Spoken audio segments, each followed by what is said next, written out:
Meus irmãos, a paz do Senhor Jesus para todos vós.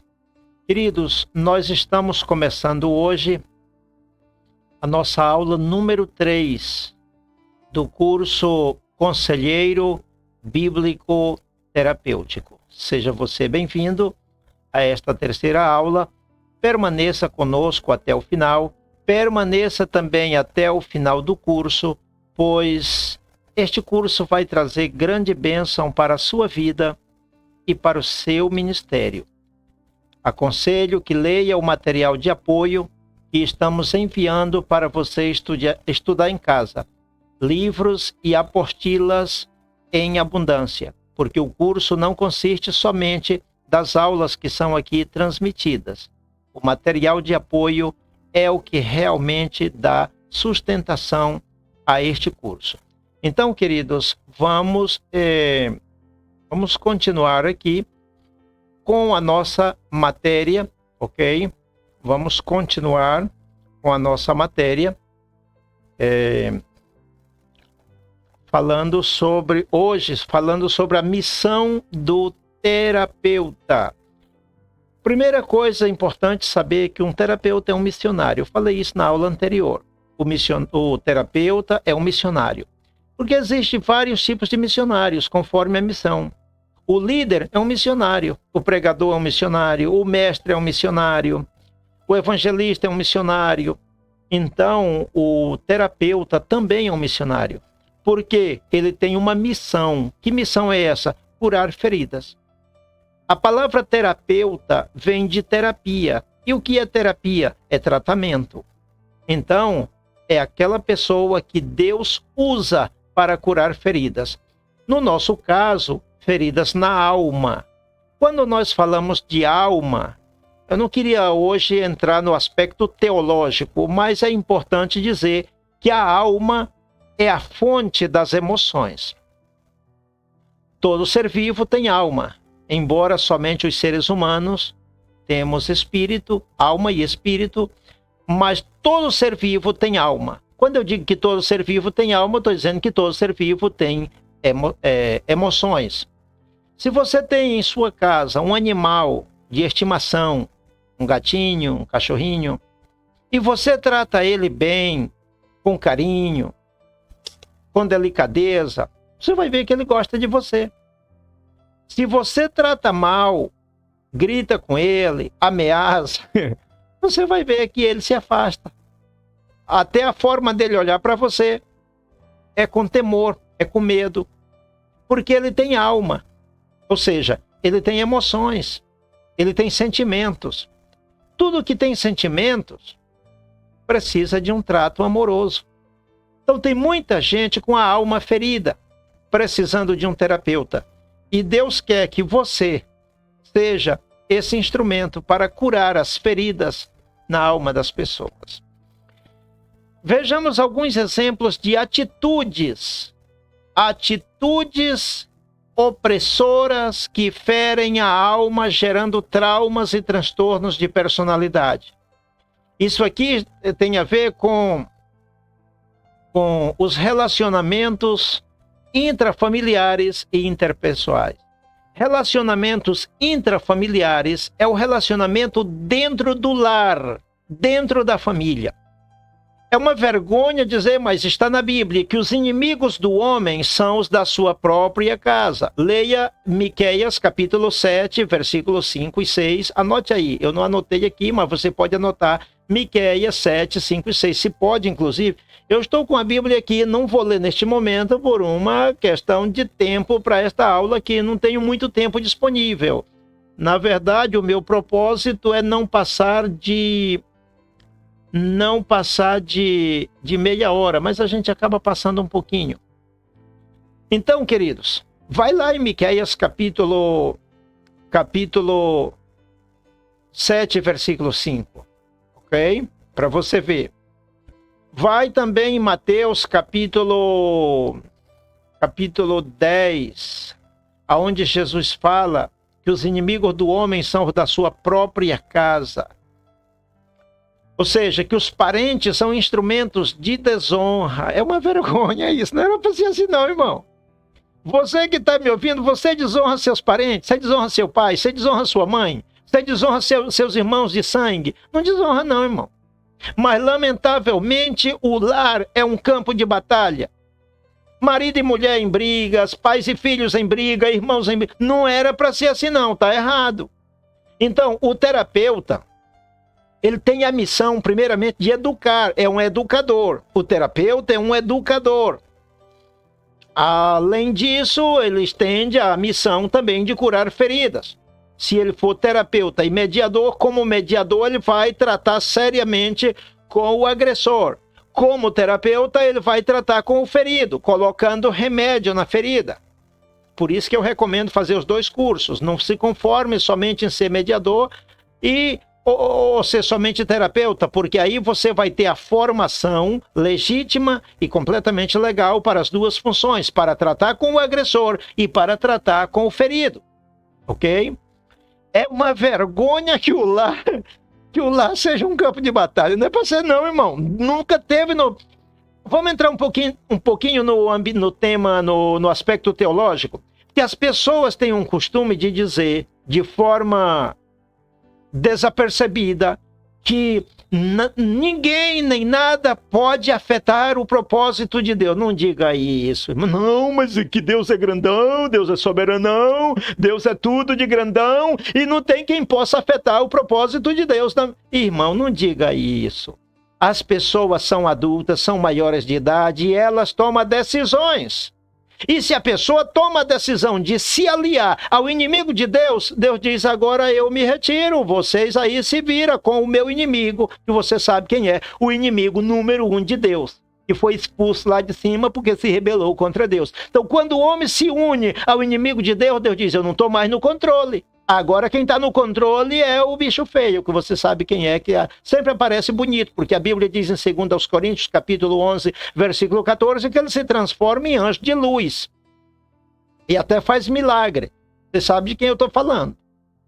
Então, quando a pessoa se alia a ele, Deus diz, não estou mais no controle, agora o controle está na mão dele, porque você escolheu servir a ele ou fazer a vontade dele. Isso fique claro. Pastor Bento, mas... pode o diabo ou o homem afetar o propósito? Claro que pode, irmão. Nunca foi propósito de Deus que as famílias estejam em brigas. Marido e mulher em briga, pais e filhos, irmão. Nunca foi. O propósito de Deus está afetado. Sempre que alguém se alia ao inimigo, afeta o propósito de Deus. Então, essa história. Eu estou entrando aqui no aspecto teológico. Por graça de Deus, eu posso tratar esse assunto. Deus tem me dado a oportunidade, eu não quero falar da minha formação para não me exaltar, mas dentro do campo da teologia é minha área, eu posso falar. Então, irmão, pode sim, o homem juntamente com o diabo pode afetar o propósito de Deus, desmantelar, obstruir, fazer um montão de coisa feia. Ah, mas você está minimizando Deus, está minimizando coisa nenhuma. Sempre foi a vontade de Deus que o homem tome decisões e faça escolhas. Deus só quer que lhe sirva a ele se for de forma voluntária. Obrigado, não. Então, queridos, relacionamento intrafamiliares, relacionamento dentro do lar, dentro da família, relacionamento interpessoais, de um modo geral, em todo lugar, no colégio, na rua, no trabalho, etc. Entre pessoas, de um modo geral. Vejamos então agora alguns exemplos de atitudes opressoras. Eu estou falando assim numa agonia, eu estou falando aqui numa velocidade como uma pregação. É por causa da questão do tempo, né? Mas não era para ser assim, até porque a quantidade de assuntos que nós vamos tratar nessa aula era para ser explicado com calma, bem devagar, como se diz em espanhol, bien despacito, sabe? Para que fique bem de uma forma mais clara. Então, eu estou falando de uma forma rápida, esse nem é meu estilo, mas aqui está sendo. E eu quero explicar tanta coisa, tanto detalhe, porque eu quero que você realmente seja um terapeuta. Não é que somente faça o curso e não é que somente adquira um certificado e uma credencial de bolso. É que realmente você seja um terapeuta na prática. Então, é importante falar sobre algumas atitudes opressoras que ferem a alma. Olha só, quando dizemos que fere a alma, quer dizer que fere o coração, que fere o emocional, que prejudica o psicológico. Ficou claro? De que maneira? Gerando traumas e transtornos de personalidade. Olha, os traumas e transtornos não são genéticos, não. Eles são causados, criados, produzidos. O que é genético é o temperamento. A pessoa já nasce com um determinado temperamento, seja colérico, sanguíneo, melancólico ou fleumático. O temperamento é genérico, é herdado dos pais, mas os traumas não são herdados, são produzidos por meio de atitudes daqueles que convivem conosco. De igual forma, os transtornos de personalidade. Ninguém herda na genética, no sangue, não é herdado, não. É produzido pela boca das pessoas que convivem conosco. Segundo os psicólogos, e estão certos em afirmar, que a formação da personalidade de um ser humano começa no momento da fecundação, ou seja, quando o espermatozoide se une com o óvulo e ali acontece a fecundação. A partir daquele momento e até os 18 anos de idade da pessoa, a personalidade está em desenvolvimento. Ouça bem, começa no ventre materno. Uma mulher grávida, ela precisa ter muita paz durante a gravidez, muita paz. Ela precisa ser muito amada pelo esposo. Ela precisa ela precisa ter um esposo amoroso. Ela precisa ter um esposo carinhoso, que trate ela bem. Porque o mínimo desentendimento durante a gravidez prejudica a personalidade do bebê. Brigas, desacordo, desavenças entre marido e mulher durante a gravidez é uma tragédia, é fatalidade. Prejudica, meus irmãos, para o resto da vida, porque gera transtorno de personalidade, gera traumas. Você não sabia disso, não é? Então, terapeuta, é muito importante, e eu falo isso aqui, eu estou meditando, irmão. Não vou falar das outras igrejas, eu vou falar da minha, porque eu sou da Assembleia de Deus. Ô, irmãos, pregadores da Assembleia de Deus que estão me ouvindo, desculpa o que eu vou dizer. Desculpa o que eu vou dizer. Os pregadores, não vou também generalizar, não vou dizer todos, porque eu sou um pregador da Assembleia de Deus, então não vou generalizar. Se eu fosse generalizar, eu ia me incluir. Mas muitos pregadores, irmão, é pura gritaria e gritaria e gritaria, não tem nada de conteúdo. Um conteúdo educativo que venha nutrir, que venha ensinar, que venha produzir mudanças na conduta das pessoas. Faz eu lembrar do pastor Rick Warren, dos Estados Unidos. Eu tenho 3 livros dele, Uma Vida com Propósito, Uma Igreja com Propósito e Liderança com Propósito. Recomendo que você os leia, que são nota 10. E Rick Warren diz, não existe nada mais nefasto e prejudicial para uma igreja, para destruir auditório, que uma pregação sem propósito. Muitos pregadores chegam no púlpito, irmão, e é puro blá blá blá, e aleluia, e tem fogo aqui, glória a Deus, e aleluia, e tem anjo aqui, tem fogo aqui, tem anjo ali, e tal, mas não transmite um conteúdo que venha proporcionar mudança na conduta das pessoas. Rick Warren disse num dos seus livros, Uma Vida com Propósito, ele disse assim, em todos os meus sermões, o meu propósito é produzir arrependimento no coração dos meus ouvintes. Ele disse, ainda que eu não digo de cara, para não ser grosso, para não ser ofensivo, não digo arrepende-te. Ele disse, de forma subliminar, é isso que eu estou dizendo. Ele disse, eu estou produzindo nos meus ouvintes um reconhecimento dos seus próprios erros e uma vontade de mudar. O terapeuta tem que ser aquela pessoa que a sua linguagem, a sua forma de falar deve pelo menos proporcionar no ouvinte o desejo de mudar, para que ele diga, eu quero ser diferente, eu quero mudar. O terapeuta tem que proporcionar mudança na vida do outro. Numa próxima aula eu vou estar falando sobre as técnicas de PNL, Programação Neurolinguística, que o terapeuta deve usar. Pastor Bento, você concorda com isso? Concordo, nota 10. E por que não? Ah, mas isso é um recurso da psicologia, e qual é o problema? E qual é o problema? Tem que usar sim, e eu vou falar ainda na aula de hoje, não. Neste curso eu vou falar sobre essas técnicas. Porque o terapeuta tem que ser uma pessoa preparada para ajudar a pessoa. Ok, queridos? Então, vamos continuar aqui. Vamos continuar. Irmãos, doutrinem as pessoas, doutrinem os casais, doutrinem os homens a tratar bem a esposa, amar a esposa, tratar a esposa, porque mulher foi feita para ser amada. Para ser amada, para ser tratada com delicadeza. E principalmente durante a gravidez, porque senão o filho vai nascer com defeito de personalidade, né? E também, por outro lado, vai chegar o dia de eu ensinar as mulheres a tratar bem os seus maridos, né? Mas não é hoje, não. Então, falando dessas atitudes que geram traumas e transtornos, a primeira delas é ameaças, que eu costumo dizer que ameaça é uma atitude jezabélica, né? E causa depressão. As pessoas dizem, mas Elias era um frouxo porque estava deprimido, porque Elias sofreu depressão, viu, irmão? Isso aqui é um ponto polêmico, mas pelo amor de Deus, você que está fazendo o curso comigo, no dia que você vê uma pessoa dizer que Elias não teve depressão e o outro tem mais que teve, e outro dizer que não teve, aí é hora de você agir como mediador e como autoridade eclesiástica, autoridade espiritual e autoridade teológica, e dizer, mas porque não tem na Bíblia a palavra depressão. Você tem que usar de autoridade na palavra como teólogo e provar para a pessoa que sim, na Bíblia não tem arroz com feijão e a gente come e é bom. É porque não tem a palavra depressão. Tem tanta coisa na Bíblia que não está na nossa linguagem, mas tem apoio bíblico. Eu não posso citar neste momento, mas é uma lista grande. Já citei por outros meios, já citei essa lista de tantas coisas que não está na Bíblia, na nossa linguagem. Está na linguagem da Bíblia, mas está.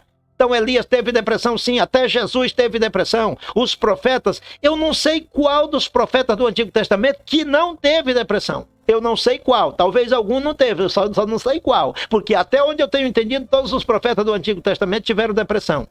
Com exceção de algum, que de repente tem algum, eu não sei qual é a exceção, não. Ok?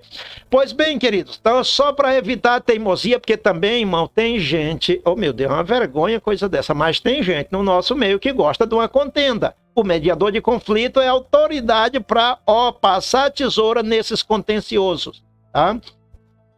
Ameaças, irmãos, às vezes tem marido que ameaça a esposa. Tem mulher que ameaça o marido, tem pai que ameaça os filhos. Eita, desastre, é uma coisa tremenda, irmão. A ameaça é coisa do cão. Irmão, Elias, por causa das ameaças de Jezabel, ele se deprimiu a ponto de desejar a morte. Irmão, não é brincadeira, não. E outra coisa, o espírito de Jezabel não opera somente em mulheres, não. Porque a primeira coisa que vem na mente das pessoas quando se fala do espírito de Jezabel, só se pensa logo em mulher mandona, mulher autoritária, mulher dominadora, controladora. Mas não é, não. O espírito de Jezabel também opera em homens e também opera em crianças. De que forma? Através da manipulação, através do controle ilegal e ilegítimo. Pastor, e tem o legal, tem o legítimo? Tem, irmão. A autoridade é autoridade. A autoridade está posta legalmente para exercer influência, para controlar. A autoridade é para isso. A autoridade legítima pode. Quando você receber uma ordem de uma autoridade legítima, obedeça. Seja submisso, baixe a cabeça. Agora, quando a ordem vem de uma autoridade que não é legítima, isso se chama espírito de Jezabel, espírito de controle ilegítimo, de uma dominação abusiva, e isso causa trauma e isso causa transtorno de personalidade. Você sabia que todo mundo tem transtorno de personalidade? Não, pastor Bento, eu acho que eu não. Só tem uma classe de gente que nega que não tem, que são os narcisistas. Se você pega o narcisista, irmão, é pior que o cão. Ele pega o cão e bota no bolso. Ele pega os médicos, principalmente os psiquiatras, e bota no bolso. Ele pega os psicólogos, tudinho, e bota no bolso. Pastores espirituais, santos e consagrados, que têm revelação de Deus. Ele pega e bota no bolso. Irmão, o diabo fica bem pequenininho diante dele. E ele ainda nega que tem esse transtorno. Ele não é gente não, irmão. Ele não é gente não, a coisa é terrível. E tem solução para ele. A Bíblia diz em 1 Samuel, capítulo 25, versículo 38, que Deus tem solução para ele. Mas ele nega que tem esse transtorno. Os demais reconhecem, o bipolar reconhece, o toque reconhece. Eu, por exemplo, eu tenho transtorno de personalidade. Qual, pastor Bento? Você pode dizer em público? Posso, irmão, não tenho vergonha não, orem por mim. O transtorno de personalidade que eu sofro me faz sofrer muito. Redundância intencional. Eu sofro de TOC. O que significa TOC? T-O-C. Transtorno obsessivo compulsivo. Eu me mantenho ocupado 24 horas não, porque eu durmo, mas durmo pouco. Ontem, por exemplo, acordei de madrugada, não consegui dormir mais. Eu durmo muito pouco. Durmo pouco. E eu vivo ocupado o tempo todo, uma e outra coisa, e ocupado nisso aqui. Isso se chama TOC, transtorno obsessivo compulsivo. Por um lado, me leva a orar muito. Graças a Deus eu vivo em oração, irmão. Essa parte aqui ninguém me tira. Oração, oração, oração. Eu tenho a minha vida marcada pela oração. Também me leva a estudar muito. Eu vivo estudando. Eu estudo desde menino, a vida toda eu vivo estudando. Eu já li tantos livros que você não tem ideia. Eu já li a Bíblia de Gênesis e Apocalipse, você não tem ideia. Não, também não precisa dizer isso, né? Seria chover no molhado. Então eu vivo lendo e lendo, por isso que eu recomendo os irmãos que leiam o livro, porque é a minha experiência, eu vivo lendo. E além disso, o trabalho e uma e outra coisa, isso é um transtorno de personalidade que leva a pessoa a não se alimentar bem, a não descansar, a não dar importância ao lazer, que são coisas importantes. O próprio Jesus recomendou o descanso, mas a pessoa que tem transtorno, ela se desliga do descanso e se sobrecarrega demais. É um transtorno de personalidade. Eu sofro com isso. Agora, o narcisista não sofre com o transtorno que ele sofre. Ao contrário, quem sofre são os que convivem com ele. Disso eu vou falar mais tarde. Então, qual é a segunda atitude geradora de trauma e de transtorno? Reprovação injusta. Eu chamo isso espírito de Saul.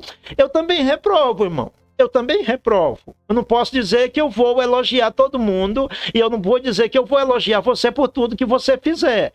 Se eu ver você fazer ou falar alguma coisa boa, eu digo, irmão, parabéns. Nota 10, você acertou, gostei de ver. Isso que você está fazendo ou que você está dizendo tem a aprovação de Deus. Nota 10, muito bem. Eu vou elogiar. Agora, não vou elogiar tudo. Se você estiver errado, meu irmão, com base nesta palavra, eu tenho que dizer que você está errado. Então eu reprovo. Agora, qual é a reprovação que gera trauma, que gera transtorno de personalidade? É a reprovação injusta, miserável, injusta, maligna, satânica, diabólica, infernal e luciferiana. Injusta. Isso gera trauma, irmão, porque é uma coisa que procede do inferno. Gera trauma, gera frustração, gera desejo de violência. A pessoa fica com vontade de saltar na garganta do outro e só soltar depois de 24 horas agarrado na garganta do outro. Por causa da reprovação injusta. Não pode. O terapeuta tem que trabalhar na vida dessas pessoas. Causando complexo de... Porque a reprovação injusta, irmão, gera complexo de inferioridade. Deixa eu ver o que vem por aqui. Ainda falando sobre essa reprovação injusta, nós temos aqui o exemplo de Davi. Davi era eu acho, para mim, irmão, não sei na sua opinião, mas na minha opinião, Davi é o maior exemplo de saúde emocional, de inteligência emocional. Talvez alguém venha dizer, pastor Bento, a Bíblia não fala de inteligência emocional, fala assim. A história de Davi é para nós um exemplo de inteligência emocional. A meu modo de ver, é o maior exemplo. Davi, as pessoas estavam pisando por cima dele e ele estava otimista. Mas todo mundo não é como Davi. Tem pessoas que se receber um golpe que eu digo na alma, uma crítica, a pessoa se deprime, vai lá embaixo. Todo mundo não é igual, todo mundo não é como Davi. Ok? E quando Davi se dispôs a lutar contra o gigante, sabe o que Saul disse? O seu líder. Tem líder, irmão, que acaba com seu dirigido. Saúl diz para ele, tu não serve, tu não dá conta do recado, tu é um incompetente, tu é um despreparado, tu é um menino, tu não cresceu ainda, tu não tem capacidade. Agora, aí elogiou o gigante. Agora o gigantão é bonzão, o gigantão é grandão, o gigantão tem preparação militar, o gigantão está acostumado a guerrear e destruir exércitos adversários e tal. O gigantão, o Golias, ele sim é capaz, mas tu não, tu é do chão, tu é galinha, tu é lá de baixo, tu não tem capacidade. Essas foram as palavras de Saul para Davi. Tem muitos pais, irmão, que acabam com os filhos, bota lá no chão. Tem muitos líderes que acabam com seus dirigidos, bota lá no chão. Tem muitos maridos que acabam com a autoestima da esposa, bota ela lá no chão. Também vice-versa, né? Também tem o contrário. Então vamos lá, queridos. Em terceiro lugar, críticas e contradição. Eu chamo isso espírito de Coré. Irmão, tem gente que tem uma atitude de contradição, que tudo que o outro disser, ele diz o contrário só para gerar intriga. Se disser que o céu é azul, ele diz não, é amarelo. Ele sabe que não é amarelo, mas ele diz que é só para dizer o oposto do outro. Sangue de Jesus tem poder. Irmão, nós precisamos estar preparados para conviver com gente ruim, na família, na rua, no trabalho, em todo lugar, irmão. Terapeuta, você tem um trabalhão, hein? É orientar as pessoas, preparar as pessoas, porque a gente convive com gente ruim. Tem gente que gosta de uma contradição, é só para andar na contramão. Sangue de Jesus tem poder. Um exemplo típico disso é Coré, Datã e Abirão. Não tenho muito tempo para explicar. Rejeição, seja do esposo para com a esposa, da esposa para com o esposo, dos pais para com os filhos, ou vice-versa. Irmãos, rejeição dói. Você já foi rejeitado? A irmã que está me ouvindo, você já foi rejeitada? O pai que está me ouvindo, você já foi rejeitado por um filho? O filho que está me ouvindo, você já foi rejeitado por um pai? Se foi, eu tenho certeza que a sua alma sangra, a sua alma dói. Por que a igreja não fala de cura interior? O irmãozinho falou para mim essa semana. A missão da igreja é pregar o evangelho e mais nada. Se alguém está com o coração ferido, é falta de comunhão com Deus. Falou para mim essa semana. A igreja não tem que formar terapeuta, não, e ninguém tem que se importar com as feridas da alma do outro, não. Se alguém está com ferida na alma, culpa dele, problema dele, é falta de comunhão com Deus. É não, irmão. É por causa de atitudes do tipo desse irmãozinho que falou comigo esta semana, que faz falta ministrar um curso desse tipo, formar terapeuta. Os pastores deveriam ser terapeutas, os pregadores deveriam ser terapeutas, os professores de escola dominical deveriam ser terapeutas, os presbíteros e evangelistas e diáconos da igreja deveriam ser terapeutas, os missionários deveriam ser terapeutas. Irmão do céu, os líderes de departamento da igreja local deveriam ser terapeutas. Tem muita gente com o coração ferido, precisando de uma mão amiga, precisando de um bálsamo, precisando de um remédio. A rejeição dói, irmão. Olha, de tudo que eu estou falando aqui, se você perguntar assim, pastor Bento, qual dessas coisas aí que você nunca sentiu a dor em carne própria? Não, irmão, não tem não. Não tem não. De tudo que eu falo, eu sei em carne própria o quanto dói. A rejeição dói. O desprezo dói. O abandono dói, maltrata, fere a alma. Dói, irmão. Eu sei em carne própria o quanto isso dói. Vamos curar pessoas que tem muita gente com o coração ferido por causa da rejeição e do desprezo. Um montão de referência aí para você ler em casa. Zombaria. A zombaria também machuca. O grande homem de Deus chamado Neemias teve uma atitude, você vai dizer, mas Neemias estava disposto a usar de violência. Irmãos, a zombaria é uma violência. E violência gera violência.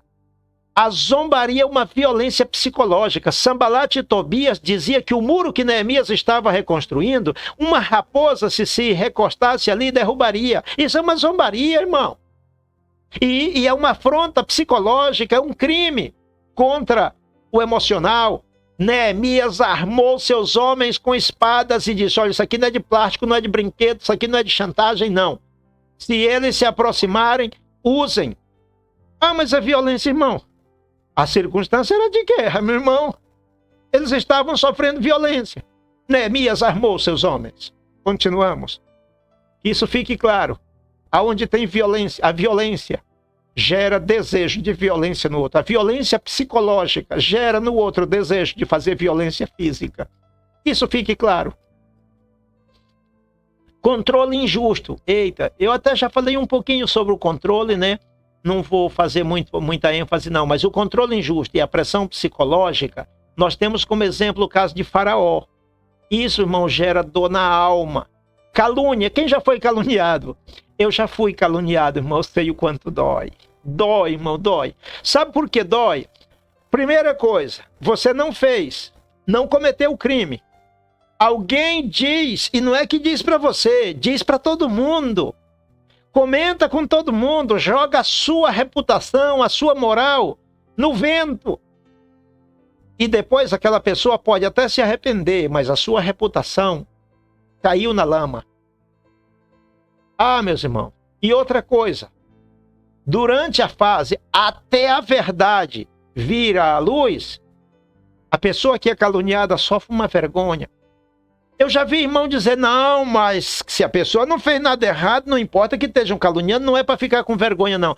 Você acha que José do Egito, quando foi preso, acusado de assédio, por assediar a esposa do seu patrão, e foi preso, ali a fama correu, olha, esse preso aí, ele estava se salientando com a esposa do patrão.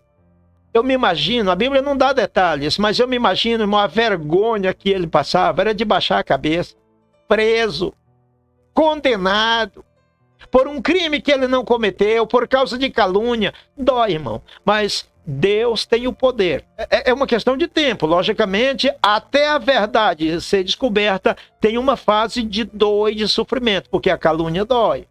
Deus abençoe a todos, na paz do Senhor Jesus. Até a próxima.